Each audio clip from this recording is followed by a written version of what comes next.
안녕하세요. 안녕하세요. 예, 저희 오늘 그레이스 포인트 한어 예배에 오신 여러분도 환영합니다. 오늘 이제 예배 시작하면서 또 잠언 성경 구절 그리고 오늘은 또 히브리서 구절 잠깐 함께 살펴보는 시간을 가지겠습니다. 제가 좀 읽을까요? 오래간만에? 예. 잠언 10장 17절 말씀. 훈계를 지키는 자는 생명길로 행하여도 징계를 버리는 자는 그릇 가느니라. 이 잠언 10장 17절 말씀을 보면은요. 그 징계를 버리는 자는 그릇 가르니라 해서 저희가 징계를 기억하는 게 참 필요한데요. 이걸 생각하면 저는 한 가지 기억나는 게 있습니다. 무엇이 기억이 납니까? 제가 네. 20대 결혼하기 전이었는데요. 그때 예수님을 믿은 지 한 3, 4년 정도 됐고요. 근데 굉장히 불만이 많이 쌓여가고 있었어요. 예, 그때 굉장히 unhappy하게 보였어요. 그렇죠? 네, 굉장히 좀 예. 어둡고, 아니, 난 예수님 믿었는데 왜 이렇게 나는 안 변할까? 왜 이렇게 예수님을 믿었는데 마음이 편하지 않을까? 왜 이렇게 할 게 많을까? 왜 이렇게 교회 가는 날도 많고, 기도도 해야 되고, 성경도 봐야 불평불만이 되고, 많았네요. 불평불만이 예. 너무너무 많아가지고, 진짜 폭발 여기까지 왔었거든요. 예. 그래가지고, 굉장히 좀, 정말 이거 예수님 믿는 거 이거 어떻게 될지 모르겠다. 우리 교회를 나가야 되나 말아야 되나 이런 것도 생각하면서 불평불만이 참 많았을 때였는데 결혼하기 바로 직전이었어요. 예. 그랬는데 그때 제가 실수로 좀 큰 자동차 사고가 났습니다. 자동차 사고가 저도 나가지고 기억이 납니다. 그 결혼식 하기 한 두 달 전이었어요. 그래서 예. 거의 죽을 뻔했죠. 예, 사고가 거의 죽을 뻔했고 큰 사고가 났는데, 그러니까 예. 이게 본인은 이제 신호가 바뀐 줄 알고 예. 랩턴을 했는데 사실 이제 아직 빨간불이었어요. 근데 예. 좀 딴 그래서 생각하느라고 랩턴을 좌회전하면 안 되는 예. 건데 근데 제가 이제 확 하다가 사거리에서 그 맞은편에서 오는 차가 예. 이쪽 그 패신저 사이드 예, 쳤죠. 이쪽으로 확 쳐가지고 그래가지고 그 차가 현대 완전 엑셀이었는데 그 찌부됐죠. 운전사 옆에 그 뭐죠 패신저 사이드에 누가 탔으면 정말 틀면 죽었을 죽었을 거예요. 거예요. 완전히 예. 거기가 찌그러들었죠. 예. 그리고 저도 막 바늘 꼬매고 막 병원 여기 입원하고 막 왼쪽 팔이 부러지고 막 그런 일이 있었는데요. 딱 그거를 겪고 병원에서 깨어났어요. 왜냐면 정신을 잃었었거든요. 근데 그때 딱 깨어났을 때 큰 사고가 있었구나 하면서 드는 생각이 하나님이 나를 치시는구나. 주께서 그 사랑하시는 자를 징계하시고 그의 받으시는 아들마다 채찍질 하심이니라 하였으니라는 히브리서 말씀이 생각이 나면서 히브리서 12장 6절 말씀입니다. 주께서 그 사랑하시는 자를 징계하시고 그의 받으시는 아들마다 채찍질 하심이니라.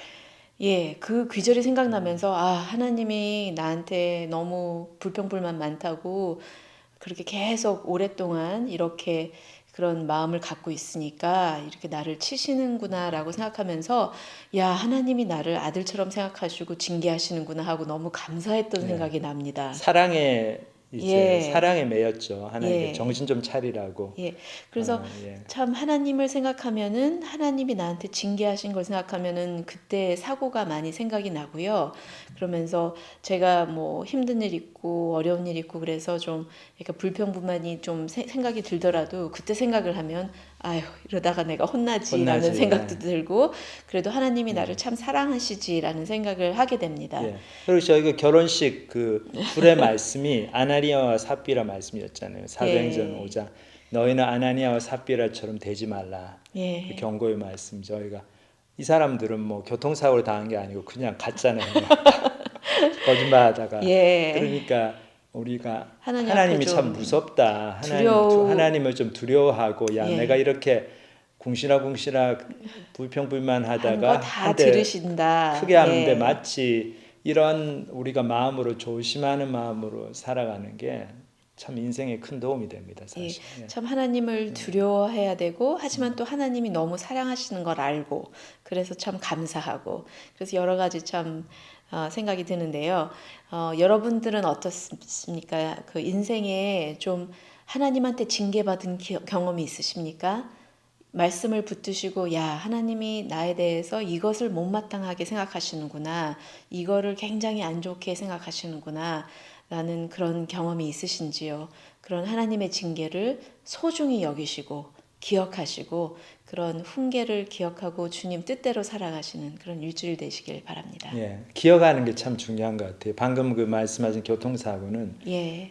1995년에 있었잖아요. 예. 95년 그 11월 달 제가 기억이 납니다. 추수감사절 얼마 한 주 예. 전인가 그때 있었는데 지금 벌써 26년이 지났죠. 예. 그렇지만 그 26년 전에 있었던 일을 하나님께서 크게 치신 일을 이렇게 기억을 하고 계속 지금 이제 불평불만이 될 때마다 그 일을 기억하면서 예. 우리가 다시 마음을 가다듬고 하나님을 두려워하며 하나님을 이렇게 영광 돌리는 삶을 살려고 그렇게 하는 게 너무 중요한 것 같습니다. 기억하는 것이 참 중요하다. 또 그거를 생각해 봐야 될 것 같습니다. 그래서 오늘 이 잠언 말씀 여기서 마치고 저희들이 찬양 한 곡도 같이 듣고 부르고 오늘 사도행전 6장 7장 본문이 좀 많은데 잠깐 이렇게 살펴보는 또 말씀 듣는 시간을 가지겠습니다.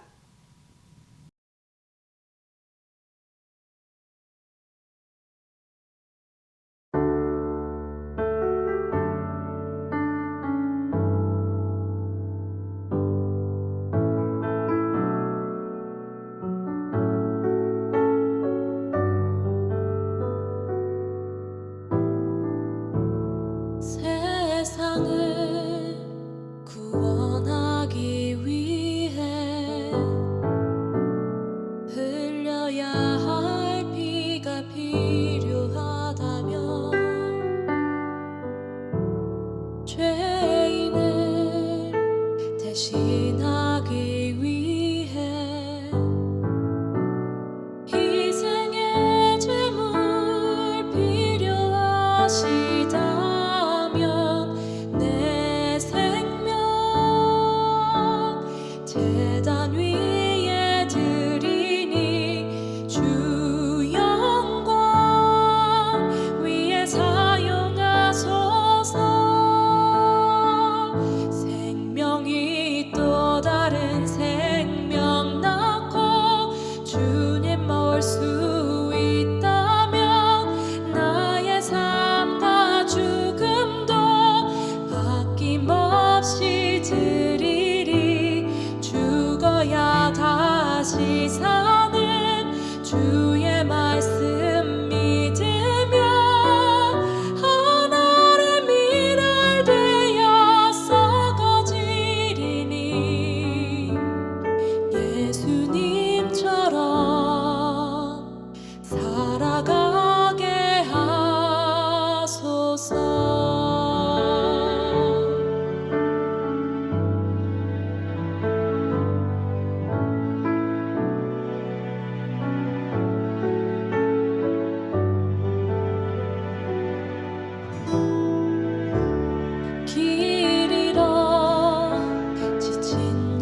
오늘 또 사도행전 6장, 7장 두 장을 짧은 시간이지만은 저희들 잠깐 생각해보는 시간을 가지겠습니다.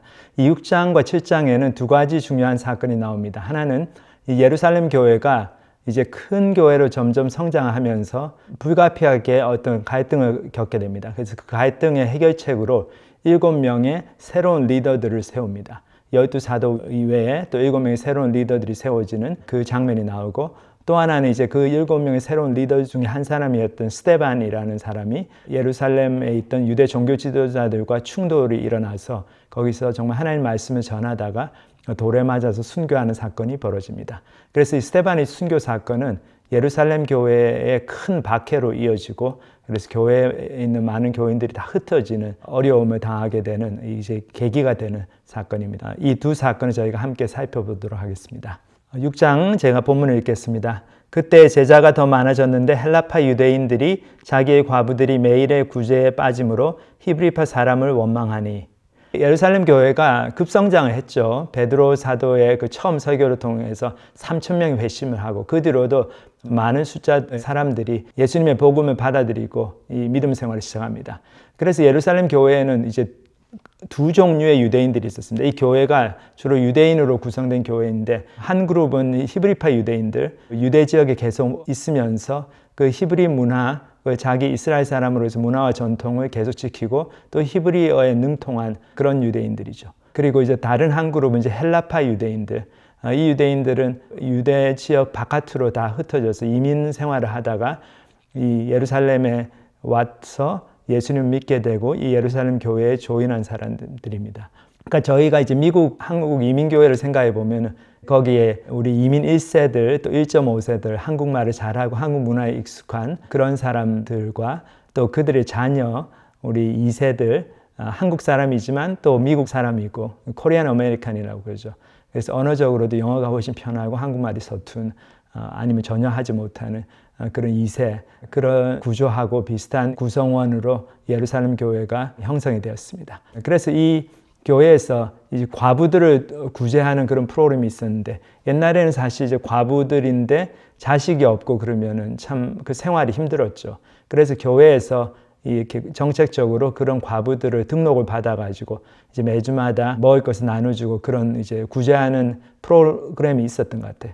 근데 여기에 히브리파 과부들은 항상 이렇게 도움을 받았는데 헬라파 유대인들에 속한 그 과부들은 그 도움을 받는데 자꾸 빠지는 거예요. 누락이 되었습니다. 이게 아마 행정착오가 있었든지 아니면은 막 이렇게 교회에서 예배 마치고 광고 시간을 하는데 다 이제 히브리어로 하니까 이 헬라파 유대인들이 잘 못 알아들어가지고 자기들 속에 있는 과부들을 이렇게 이 시간에 가가지고 이제 음식을 받아오세요 했는데 그 광고를 잘 못 알아들어서 막 그 시간을 놓치고, 그래가지고 자꾸 이제 구제를 받는데 교회 도움을 받는 데서 누락이 됐어요. 그러니까 이게 자꾸 그 불만이 쌓이게 되죠. 우리는 맨날 이렇게 찬밥이다. 그렇게 헬라파 유대인들이 점점 이제 불만이 쌓이기 시작했습니다.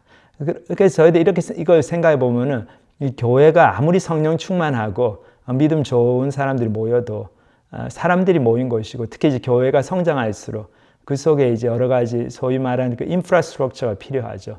여러 행정적으로 잘 짜여진 조직이 가동되지 않으면은 참 이 교회 안에서 이렇게 불공평한 일이 생길 수가 있고, 본의 아니게 또 그것 때문에 또 불만이 생기고 서로에 대해서 좀 나쁜 감정을 또 갖게 될 수도 있고 그렇습니다. 특히 이제 문화와 언어 장벽이 있는 그런 다른 그룹들이 모일수록 더 그런 것들이 심화가 되겠죠. 이 예루살렘 교회도 히브리파 유대인과 헬라파 유대인 사이의 갈등이 이렇게 벌어지는 장면을 여기 볼 수 있습니다. 근데 이 갈등을 해소하는데 예루살렘 교회 지도자들이 굉장히 현명했습니다. 제가 어떻게 해소를 했는지 저희들 보도록 하겠습니다. 12사도가 모든 제자를 불러 이르되 우리가 하나님의 말씀을 제쳐놓고 접대를 일삼는 것이 마땅하지 아니하니 형제들아 너희 가운데서 성령과 지혜가 충만하여 칭찬받는 사람 7을 택하라. 우리가 이 일을 그들에게 맡기고 우리는 오로지 기도하는 일과 말씀 사역에 힘쓰리라 하니. 이 12사도가 자신들의 한계를 알았죠. 자기들이 아무리 성령 충만하고 훌륭한 리더라 하더라도 이 많은 사람들의 이 많은 일들을 다 자기들이 혼자서 다 해결할 수는 없는 거죠. 그래서 잘 깨닫고 7명의 훌륭한 또 새로운 좀 젊은 그런 리더들을 세웠던 것 같아요. 근데 이 리더들을 세우고 이 사람들에게 이런 구제하고 행정적인 일들을 다 이제 맡기고 이제 사도들은 말씀과 기도하는 일에 전념하겠다. 그런 이제 결정을 내렸습니다. 저희도 이 결정을 보면서 얼마나 이 초대교회 사도들이 자신들의 한계를 알고 겸손한 사람들인가, 그리고 참 지혜가 있었어요. 그래서 사람들의 이 불만들이 쌓이고 그럴 때 이것을 성령 충만해서 다 용서하면 되지 뭘 그거 아주 그러냐, 그러고 막 그냥 모든 것을 영적으로 해결하려고 그러지 않고 이 문제는 정말 행정적인 조치가 필요하구나. 그래서 행정을 잘 아는 유능한 그런 새로운 리더들을 사도들 밑에다가 세웠죠. 근데 참 재밌는 것이 그런 리더를 세우는 그 자격이 그냥 행정에 능하고 헬라어와 히브리어에 다 능통한 바일링구얼한 사람들을 찾습니다. 이런 게 아니죠. 여기 보면 뭐라고 되어 있습니까? 성령과 지혜가 충만하여 칭찬받는 사람 7을 택하라 그랬어요. 무엇보다 중요한 자격이 성령과 지혜가 충만했어야 돼요. 성령 충만했어야 됩니다. 그러니까 교회에서 어떤 직분을 맡든지 그 직분이 특히 이제 리더십 위치에 있는 직분이면 그게 행정이든 비디오든 찬양이든 무엇이든 간에 먼저 믿음이 좋은 사람, 성령이 충만한 사람, 그런 사람을 세워야 됩니다. 그저 일 잘한다고 유능하다고 믿음도 별로 없고 인격도 안 되는 사람들을 그런 자리에 세우면 항상 그것 때문에 문제가 생기죠. 그래서 초대교회 사도들은 이런 현명한 결정을 했습니다. 그러니까 참 교인들이 굉장히 긍정적인 반응을 보였습니다. 여기 계속 보면 온 무리가 이 말을 기뻐하여 믿음과 성령이 충만한 사람 스데반과 또 빌립과 브로고로와 니가노르와 디몬과 비메나와 유대교에 입교했던 안디옥 사람 니골라를 택하여 사도들 앞에 세우니 사도들이 기도하고 그들에게 안수하니라. 여기 참 재밌습니다. 이렇게 믿음과 성령이 충만한 7사람을 세웠는데 이 이름들이 다 조금 특이하죠. 제가 방금 읽으면서도 발음하기가 조금 어색했는데 이게 다 히브리의 이름이 아니고 헬라어 이름입니다. 그래서 이 이름만 봐도 저희들이 알 수 있는 게 7명의 새로운 리더들이 또 아마도 다 헬라파 유대인들 그룹에서 나오지 않았을까 그렇게 추측이 됩니다. 그리고 이런 이제 헬라파 유대인들의 지도자를 새로운 리더로 임명하는 이런 결정이 굉장히 헬라파 유대인들한테는 굉장히 격려가 되고 우리 교회에서 우리가 이런 2등 시민이 아니고 우리가 소외받는 계급이 아니고 우리 사도들이 우리 그룹도 굉장히 생각을 해주고 배려를 해주는구나. 그런 정말 신뢰가 가는 마음이 들었겠죠. 여기도 보면 참 12명의 사도들이 하나님 말씀을 통해서 얼마나 지혜가 있는 사람들인가 그걸 볼 수 있습니다. 그러니까 교회가 그저 기도하고 말씀 보고 영적으로 모든 문제를 해결해야 되고 다 용서해야 되고 아무리 불만이 있어도 참아야 되고 그렇게 가는 것만이 좋은 것이 아니죠. 우리는 인간의 한계를 알아야 됩니다. 우리가 다 죄인들이기 때문에 어느 누구도 그냥 무조건 손해만 보라고 그렇게 하면은 그 마음에 쓴뿌리가 생기죠.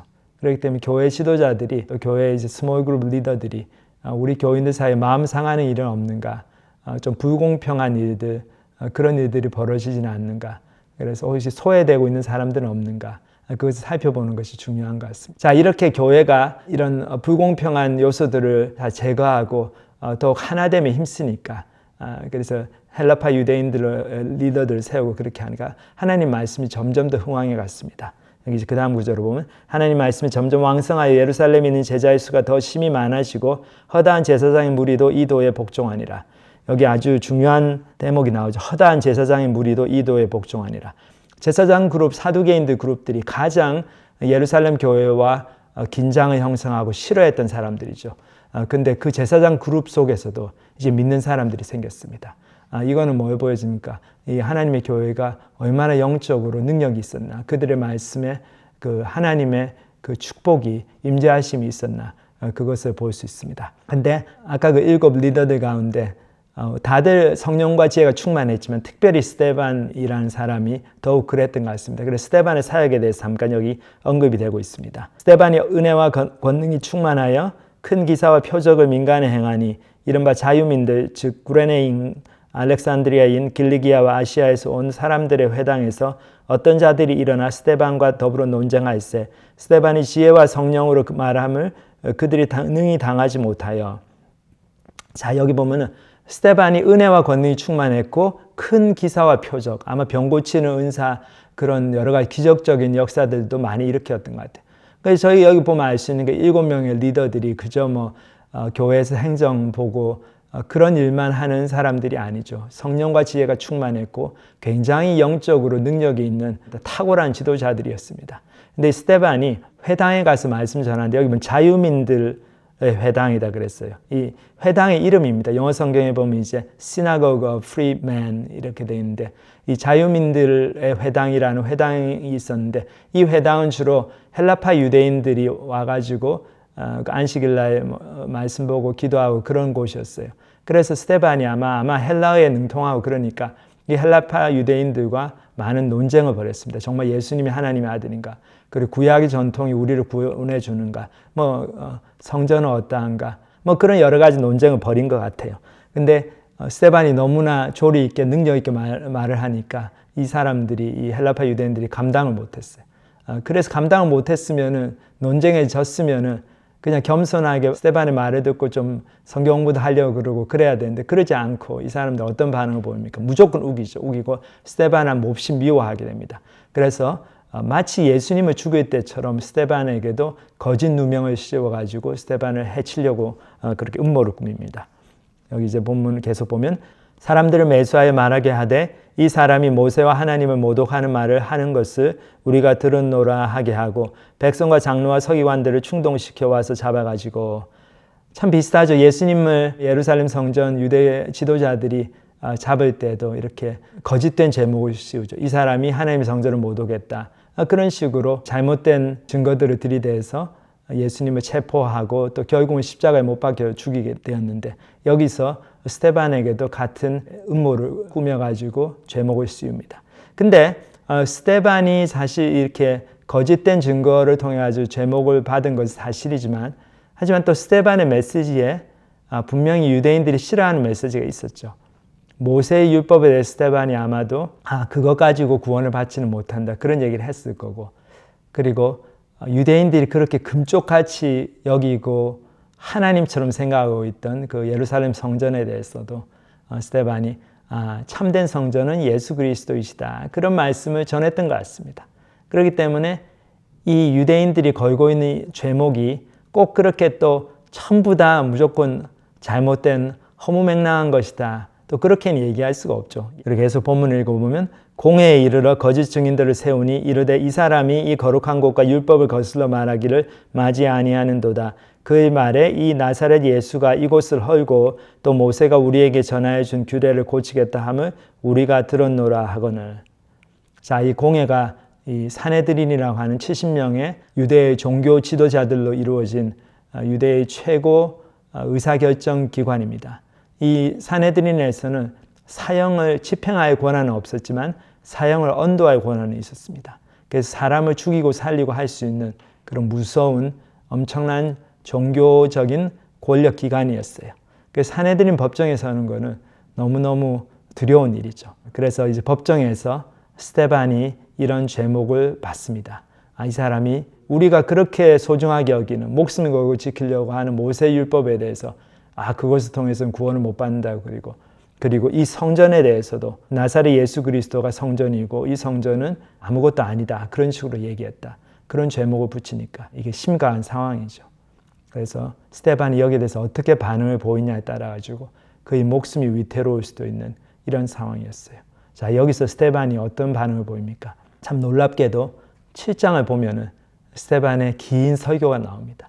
스데반은 산헤드린 법정을, 공회의 법정을 자기가 정말 복음을 전할 수 있는, 마지막으로 복음을 전할 수 있는 그런 기회로 생각하고 정말 가감없이 정말 용기 있게 하나님의 복음을 전했습니다. 근데 여기 이제 하나님의 복음을 전하기 직전에 스데반의 얼굴에 놀라운 변화가 일어납니다. 6장 마지막 절을 보면 공회 중에 앉은 사람들이 다 스데반을 주목하여 보니 그 얼굴이 천사의 얼굴과 같더라. 천사의 얼굴처럼 변하기 시작합니다. 그리고 그의 입에서 놀라운 말씀이 나오죠. 7장을 계속 보겠습니다. 대제사장이 이르되 이것이 사실이냐? 스데반이 이르되 여러분 부영들이여 들으소서. 우리 조상 아브라함이 하란에 있기 전 메소포타미아에 있을 때에 영광의 하나님이 그에게 보여 이르시되 네 고향과 친척을 떠나 내가 내게 보일 땅으로 가라 하시니 그 대제사장의 그 서슬퍼는 신문에도 스데반의 반응은 하나님의 복음에 대해서 구원 계획에 대해서 긴 설교를 하는 것이었어요. 그래서 아브라함 때부터 시작해가지고 이스라엘 역사를 그냥 다 훑어 내려갑니다. 이 실장 저희들 시간 관계에서는 다 읽지는 못하겠지만, 근데 여기서 스데반이 그냥 설교를 쭉 하고 예수님을 통해서 너희들 구원을 받는다. 그러니까 이게 얼마나 좋은 소식입니까? 회개하세요. 그렇게 좋게 얘기했으면 모르겠어요. 스데반이 죽음까지는 당하지 않지 않았을까 그랬는데 스데반의 설교는 그렇지가 않았어요. 좋게 얘기하는 게 아니고 정말 성령님께서 강권적으로 역사하신 것 같습니다. 정말 이 사람들이 듣기 싫은 얘기를, 그리고 예루살렘 성전에 관한 얘기를 구체적으로 언급하기 시작합니다. 그래서 그 부분만 저희들이 잠깐 본문을 보겠습니다. 7장 46절에 보면 다윗이 하나님 앞에서 은혜를 받아 야곱의 집을 위하여 하나님의 처소를 준비하게 하여 달라고 하더니 솔로몬이 그를 위하여 집을 지었느니라. 여기 스데반이 어떻게 예루살렘 성전이 건축되게 되었나 그 역사를 다시 회고를 하죠. 그래서 다윗 왕 때 다윗이 나는 이렇게 호화로운 궁궐에 있는데 우리 하나님은 이렇게 천막에 계시구나. 아직 그 성막으로 하나님의 임재가 상징될 때 그 시대였죠. 그러니까 하나님을 위해서 내가 큰 전을 짓겠다, 성전을 짓겠다, 그런 생각을 갖고 있었는데 하나님께서 그렇게 하지 말라고 하십니다. 그러면서 너는 피를 많이 흘렸기 때문에, 전쟁을 많이 해서 피를 많이 흘렸기 때문에 좀 그렇고 너의 아들 때에 내가 성전 짓는 것을 허락하겠다. 그래서 그의 아들 솔로몬 때에 예루살렘 성전이 건축이 됩니다. 그래서 굉장히 영광스러운 그 성전이 이렇게 지어집니다. 근데 이 예루살렘 성전에 대한 스데반의 이제 해석이 이렇게 나오는데 본문을 계속 보면 그러나 지극히 높으신 이는 손으로 지은 곳에 계시지 아니하시나니 선지자가 말한 바 주께서 이르시되 하늘은 나의 보좌요 땅은 나의 발등상이니 너희가 나를 위하여 무슨 집을 짓겠으며 나의 안식할 처소가 어디냐 이 모든 것이 다 내 손으로 지은 것이 아니냐 함과 같으니라. 여기 스데반이 예수님께서 참된 성전이 되시고 이 구약의 성전은 더 이상 하나님 앞에서 의미가 없다는 것을 얘기를 하면서 그냥 자기가 예수님의 하신 말씀을 인용하는 선에서 그치는 것이 아니라 이 구약의 가장 유명한 선지자 중에 한 사람인 이사야 선지자의 예언을 인용합니다. 이사야 선지자 예언 부분이 이거죠. 주께서 이르시되 하늘은 나의 보좌요 땅은 나의 발등상이니 너희가 나를 위하여 무슨 집을 짓겠으며 나의 안식할 처소가 어디냐 이 모든 것이 다 내 손으로 지은 것이 아니냐 함과 같으니라. 그러니까 여기서 하나님께서 무슨 말씀을 하십니까? 이스라엘 백성들에게 그래 내가 솔로몬으로 하여금 성전을 짓도록 허락했지만은 나는 너희가 그렇게 호화롭게 지어놓은 건축물 안에 갇혀있는 하나님이 아니라는 거죠. 이 성전은 아무것도 아니다. 내가 이 모든 천지 만물을 지었는데 이 성전이 무슨 그렇게 대단한 의미가 있느냐죠. 하늘은 나의 보좌고 땅이 나의 발등상인데 너희가 나를 위하여 무슨 집을 짓겠느냐. 그 집을 짓는다는 게 아무런 참 의미가 없다. 정성은 고맙지만 그런 하나님 말씀이죠. 이 말씀을 왜 하시게 됐습니까? 하나님께서. 왜냐하면 이스라엘 백성들이 성전을 지어놓고 그 성전이 마치 하나님이냐. 그 성전만 있으면 자기들은 망하지 않는다고 생각했어요. 그래서 예루살렘 불패설이라는 것을 믿게 됐습니다. 예루살렘에는 하나님 성전이 있고 하나님은 그 성전에 거하시기 때문에 하나님은 절대 전쟁에 지는 분이 아니시기 때문에 우리 예루살렘은 절대로 남의 나라에 넘어가지 않는다. 우리 전쟁에서 지지 않는다. 그거를 그렇게 믿고 굉장히 자만하게 됐습니다. 그래서 성전에 와서 예배 드리는데 마음은 하나도 없고 그냥 종교의식만 따라하고 그러고 나서는 우리가 이렇게 예배 드리고 했으니까 우리 죄는 다 용서받았고 우리는 하나님의 택한 백성으로 이렇게 영화를 누릴 거다.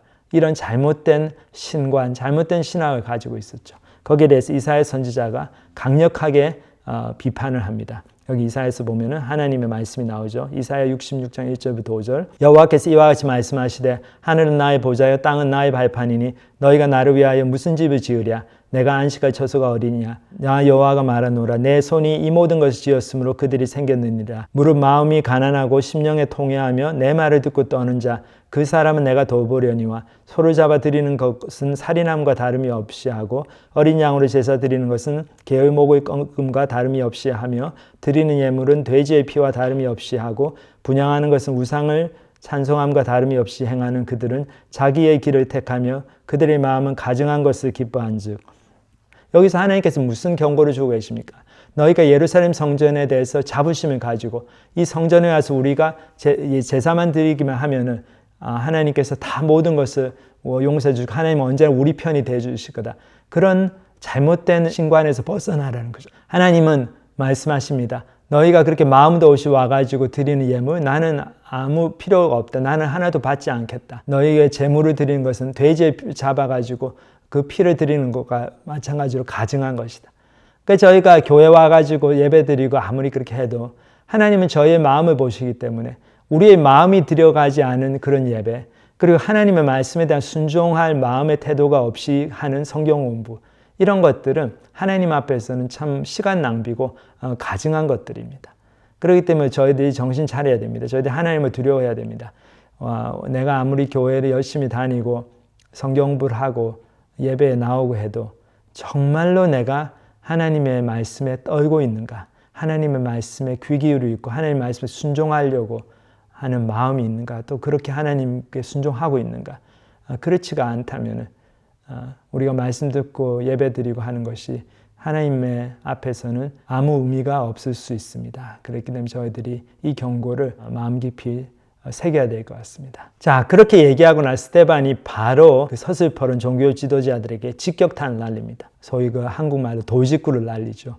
여기 본문 계속 보면 목이 곧고 마음과 귀에 할례를 받지 못한 사람들아 너희도 너희 조상과 같이 항상 성령을 거스리는도다. 목이 곧다 이 얘기는 자만심이 강하고 자존심이 세다는 거죠. 마음과 귀에 할례를 받지 못했다. 할례라는 건 뭡니까? 하나님의 백성으로서 상징이죠. 이제 포경수술 같은 거죠. 이스라엘 백성들이 하나님의 자녀라는 상징으로 받게 하신 그 예식인데, 이 할례를 받는다는 말은 뭡니까? 하나님의 터치가 있었다는 거죠. 우리의 마음과 귀가 하나님의 터치가 있어야 됩니다.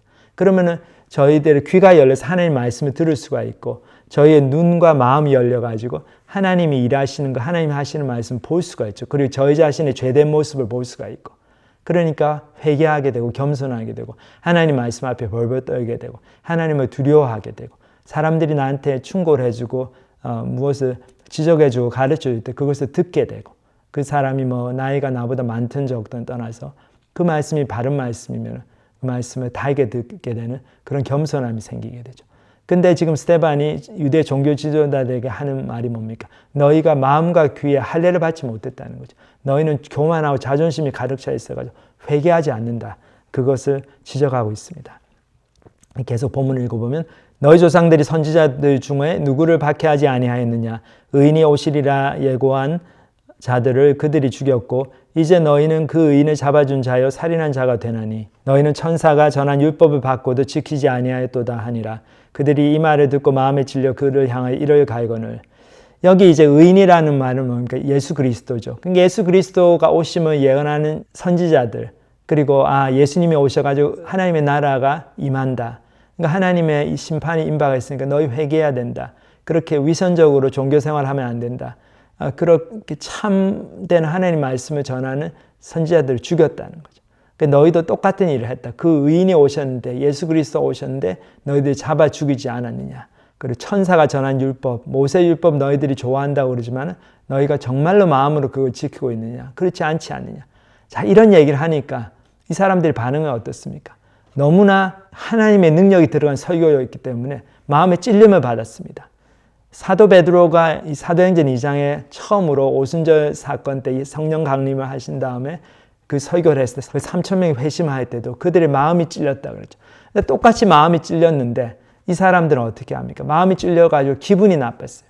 그래가지고 오히려 그 메시지를 전해준 사람을 증오하게 됩니다. 그 사람을 잡아 죽이려고 하죠. 오히려 화를 냅니다. 그러니까 하나님 말씀이 들어왔을 때 저희들이 마음의 찔림을 받아도 그 마음의 찔림을 받은 상태에 대해서 내가 어떻게 반응하느냐에 따라 가지고 내가 구원의 은혜를 경험하기도 하고, 아니면은 그 말씀을 전해주는 사람한테 화를 내고 그 사람을 막 다시는 안 보려고 그러고 나의 그 관계성의 서클 안에서 다 지워버리려고 그러고 그렇게 될 수도 있는 거죠. 그래서 스데반을 잡아 죽이려고 유대인들이 이런 반응을 보입니다. 근데 놀라운 일이 스데반에게 일어나죠. 여기 보면 스데반이 성령 충만하여 하늘을 우러러 주목하여 하나님의 영광과 미 예수께서 하나님 우편에 서신 것을 보고 말하되 하늘이 열리고 인자가 하나님 우편에 서신 것을 보느라 한데, 자, 여기 보면 스데반이 정말 순교의 순간이 다가오는 것 같아요. 그래서 하늘이 열리고 예수님이 계신데 예수님이 하나님 보좌 우편에 주로 앉아 계시다. 이렇게 신약 성경에서 예수님을 묘사하고 있는데 승천하신 예수님은 이 장면에서는 어떻습니까? 예수께서 하나님 우편에 서신 것을 보고 그랬죠. 서 계셨습니다. 이 말씀은 뭡니까? 지금 예수님께서 스데반이 이제 곧 순교를 통해서 자기의 죽음을 통해서 하나님께 영광 돌릴 것을 아시고 그 스데반을 격려하시기 위해서 예수님께서 일어서서 스데반을 응원하시는 거죠.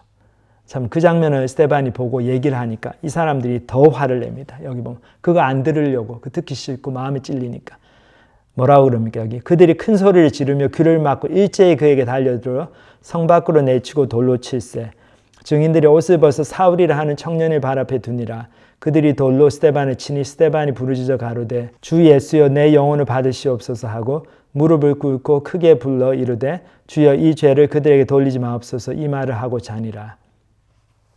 자, 이 사람들 반응이 어떻습니까? 귀를 막고 안 들으려고 소리를 막 지르면서 스데반이 하는 얘기 더 이상 안 들으려고 가서 스데반을 없애버립니다. 정말 성 밖으로 끌고 와서 돌로 쳐서 죽이고 그래서 돌로 쳐서 죽이는 장면이 이게 종교 재판에 해당한다고 해서 이 살인이 아니다 이거죠. 그래서 증인들이 있어가지고 이 사람을 돌로 친 거는 이 사람이 하나님을 신성모독했기 때문에 그렇게 정당한 그것에 대해서 형벌로 우리가 돌로 쳐서 죽였다.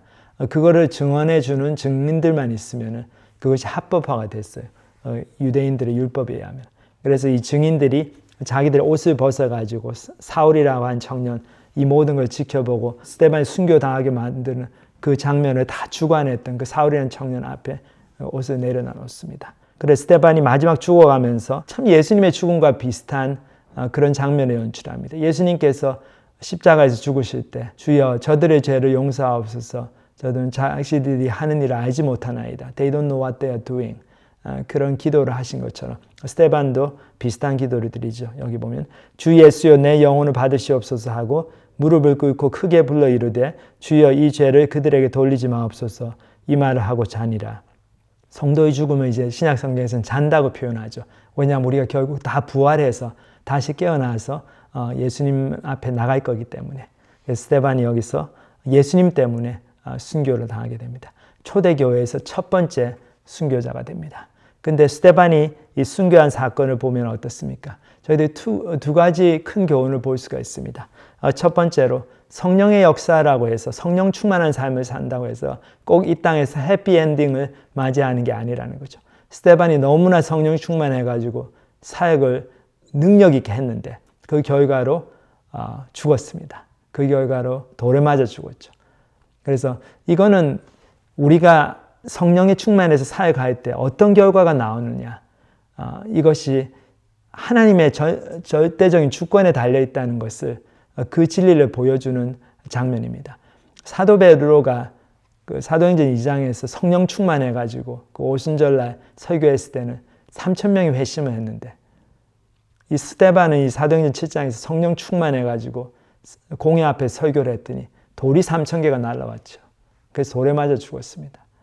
그렇다고 해서 스데반의 사역이 실패한 게 아니죠. 스데반은 베드로 이상으로 사실 성령 충만했습니다. 베드로가 사실 전하지 못한 예루살렘 성전을 도전하는 너희들 이 성전 아무것도 아니다. 회개해야 된다. 하나님 아들 예수 그리스도가 참된 성전이신데 왜 성전 가지고 난리를 치느냐. 너희 예루살렘 성전 체제 그 기득권 체제를 향해서 과감하게 용기 있게 하나님 말씀으로 도전을 하죠. 참 그렇게 했더니 본인은 죽었습니다. 그래서 저희들이 성령 충만한 삶을 산다고 해서 꼭 인생이 잘 풀리고 내 사역에 다 모든 영광스러운 일만 일어나고 그런 것이 아니라는 거. 사역이 전혀 안 될 수도 있고 정말 교회가 문을 닫을 수도 있고 내가 죽을 수도 있고 그래도 그것이 정말 하나님께서 나한테 주신 길이라면 소명이라면 우리가 끝까지 감당해야 된다. 죽기까지 충성하라고 예수님이 그러셨잖아요. 정말 그거를 저희들 기억하고 결과가 어떻게 나오든 사람들의 반응이 어떻든 그것에 좌지우지되지 않고 계속 믿음의 길을 걸어 나가야 될 것 같습니다. 그리고 두 번째로 말씀을 듣는 사람 입장에서도 또 큰 교훈이 있죠. 아무리 능력 있는 말씀이 들어와서 마음의 터치를 받고 마음의 찔림을 받아도 거기서 내가 회개해야 된다는 거죠. 바로 그게 자동적으로 회개로 이어지는 건 아닙니다. 여기 유대 종교 지도자들은 너무 자존심이 강했어요. 너무 프라이드가 셌기 때문에 자기들의 잘못을 인정하지 못했습니다. 그러니까 어떻게 됩니까? 마음에 찔리는 거를 너무 싫어했죠. 그러니까 오히려 그런 메시지를 전하는 사람을 미워하고 그 사람을 죽이려고 했습니다. 우리도 그렇지 않습니까? 우리에게 싫은 말을 하고, 근데 싫은 말인데 사실은 맞는 말인데, 하나님 말씀을 통해서 그런 말씀이 들어오고, 또는 아내나 남편이나 자식이나 부모님을 통해서, 친구들을 통해서 그런 말씀이 들어오고, 그런 그때마다 그 말씀을 듣기를 싫어하고, 아이 그만하라고 그러고, 또 잔소리한다고 그러고, 듣기 싫다고 그러고, 그 사람하고 이제 만나지도 않으려고 하고, 그 사람 미워하고, 그 사람 막 타박을 주고, 그렇게 하고 있지 않습니까? 그러면은 저희들은 정말 소망이 없는 사람입니다. 하나님 말씀이 들어와서 마음의 찔림을 받을 때, 그때 겸손하게 자존심 내려놓고 회개해야 됩니다. 그러면 저희들이 하나님이 주시는 구원의 은혜를 경험하고, 회개의 은혜를 경험하고, 하나님 앞에서 영적으로 성장하고 열매 맺는 삶을 살 수가 있습니다. 스데반의 설교를 들은 사람들의 반응을 보면서 우리 속에는 그런 자존심이 없는지, 그래서 스데반같이 나한테 진리를 좀 괴롭지만, 듣기 괴롭지만 진리를 전해주는 사람을 업신여기고 그 사람을 막 죽이려고 그러고 미워하고 그러지는 않고 있는지, 그거 회개해야 됩니다, 저희들. 근데 참 이 스데반의 순교 사건을 통해서 예루살렘 교회에 큰 핍박이 일어나는데, 저희들 여기 8장 1절 2절 보면은 사울은 그가 죽임 당함을 마땅히 여기더라. 그날에 예루살렘에 있는 교회에 큰 박해가 있어 사도 외에는 다 유대와 사마리아 모든 땅으로 흩어지니라. 경건한 사람들이 스데반을 장사하고 위하여 크게 울더라. 왜 이런 박해가 일어났을까요? 예루살렘 교회가 예수님의 부활하심을 전하고 뭐 그렇다는 거 모르는 게 아니었죠. 근데 아마 스데반이 설교하기 전까지는 이렇게 자기들 앞에서 진짜 in your face, 자기들 앞에서 이렇게 자기들을 면박을 주고 창피를 주고 도전하는 그런 사람들은 좀 없었을 수도 있어요. 근데 이 스데반이 진짜로 정면 돌파를 하죠. 너희들 회개해야 된다. 이 예루살렘 성전 이거 다 꽝이다. 그죠? 다 쓸데없는 거다. 그런 얘기를 하니까 이제 지도자들이 세상 말로 뚜껑이 열린 거죠. 그래서 자기들 체면이고 뭐고 다 뿌리치고 그냥 교회를 정면으로 그냥 핍박하기 시작합니다. 그래서 교인들이 다 흩어졌어요. 근데 이게 보면은 인간적으로 보면 너무나 불행한 사건이지만, 하지만 그 뒤에 하나님의 주권적인 섭리가 있었습니다. 저희들이 그 다음 이제 사도행전에서 보면은 예루살렘 교회가 이렇게 다 흩어졌기 때문에 이 사람들이 사마리아와 땅끝까지 이르러서 복음을 전하는 일을 하게 됐죠.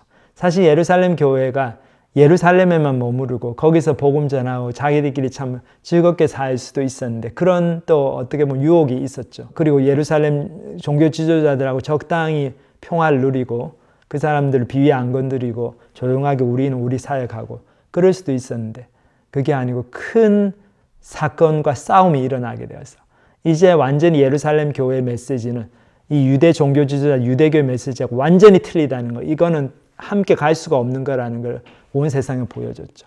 그리고 교회적으로도 교회가 핍박을 받아서 교인들이 다 예루살렘을 떠나가지고 다른 지역으로 흩어지면서 하나님의 복음이 아주 급속도로 이방인들에게도 전파가 되는 역사가 일어납니다. 그러니까 스데반의 죽음이 사실 이 놀라운 이방인들을 향한 선교 사역을 시작하게 된 단초가 된 겁니다. 그리고 하나님의 교회가 유대교 전통으로부터 완전히 벗어나서 정말 복음을 자유스럽게 전할 수 있는, 용기 있게 전할 수 있는 또 그런 계기가 된 사건입니다. 하나님께서 우리 스데반 집사님을 그렇게 쓰신 거죠. 그러니까 저의 삶에 있어서도 우리가 전하는 메시지 사람들이 안 듣는 것 같고 막 돌이 날라오고 비난을 받고 그렇게 할 때 낙심할 거 아닙니다. 하나님은 또 이런 비난과 겉으로 보기 안 좋은 일들을 통해 가지고 또 하나님의 계획에 따라 가지고 주님의 놀라운 구원 계획을, 하나님 나라의 확장을 계속해서 성취해 나가고 계십니다. 저희들 그런 하나님이심을 저희들이 믿고 신뢰하고 저희들이 담당해야 될 일을 결과가 좋든 안 좋든 계속해서 신실하게 저희들 사명을 감당하는 저희들이 되겠습니다. 저희들 함께 기도하시겠습니다. 하나님 아버지 감사합니다. 오늘 이렇게 예루살렘 교회가 성장하는 과정에서 일어나는 갈등들, 또 그런 것들을 어떻게 해결하고 그 해결의 모습들, 그 해결의 과정들에서 새로운 리더들이 나타나고 그 중에 한 사람 스데반이 얼마나 예루살렘 종교 지도자들의 그 서슬퍼런 그 재판정 앞에서도 담대하게 하나님의 복음을 전하고 그 사람들 회개를 촉구하고, 참 그것 때문에 정말 3,000개의 돌이 날아들어서 죽임을 당했지만, 그것 때문에 또 예루살렘 교회에 큰 핍박이 나서 많은 사람들이 떠나게 됐지만 그것을 통해서 정말 복음이 예루살렘에만 안주하지 않고 온 유대와 사마리아와 땅끝까지 이르러 증거되는 그런 하나님의 놀라운 역사가 시작되었던 걸 저희들이 보고 참 너무나 은혜와 격려를 받습니다. 저희들 삶 가운데 하나님 말씀이 들어오고 마음이 찔림 받을 때 참 빨리 회개하고 화내고 말씀 전해준 사람을 비난하기보다 저희들이 정말 겸손하게 말씀을 듣고 회개하여서 구원에 이르고 또 그 말씀을 또 전할 때 반응이 어떻든지 간에 저희들이 주신 말씀 담대하게 용기 있게 정말 목숨을 내놓고서라도 저희들 끝까지 복음 전하는 삶을 살 수 있도록 축복하여 주시옵소서. 감사를 드립니다. 예수님의 이름으로 기도합니다. 아멘.